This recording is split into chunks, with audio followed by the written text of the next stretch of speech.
Yesterday on the show, we talked about how you have a really unnatural kind of situation when you are broadcasting or you're doing voiceovers or you're podcasting, things like that, because you're talking to a huge number of people, hopefully, who are listening separately at some point in the future.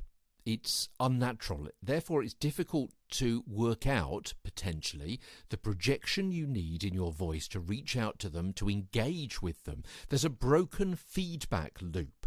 That's the trouble. Yeah?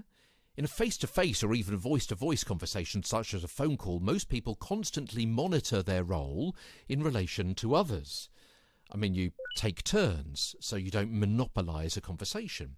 The speaker adds verbal checks to confirm that the other person is listening and understanding. You know what I mean? Like that. The listener adds verbal confirmation back to the speaker to show that they are listening and understanding. Go on. Yeah. Or maybe negative feedback to signal a desire to end the conversation. Okay. Right. Or maybe to hurry them along.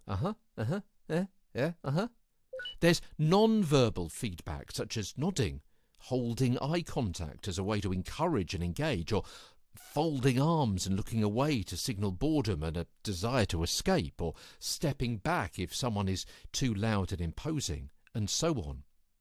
That's the feedback loop when we speak to people one-to-one, face-to-face. It's what's been going on for millennia.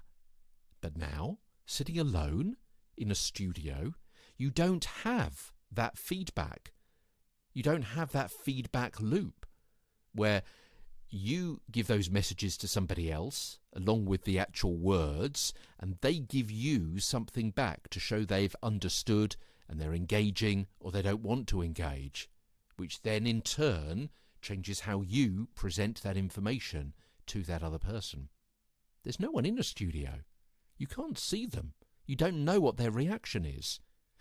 The feedback loop is broken. I'll give you an example of that tomorrow as Get a Better Broadcast, Podcast and Video Voice continues. And then we're going to be looking back a little bit more on that feedback loop and how we can introduce something else which will help us with our studio projection as Get a Better Broadcast, Podcast and Video Voice continues. From London, I'm Peter Stewart.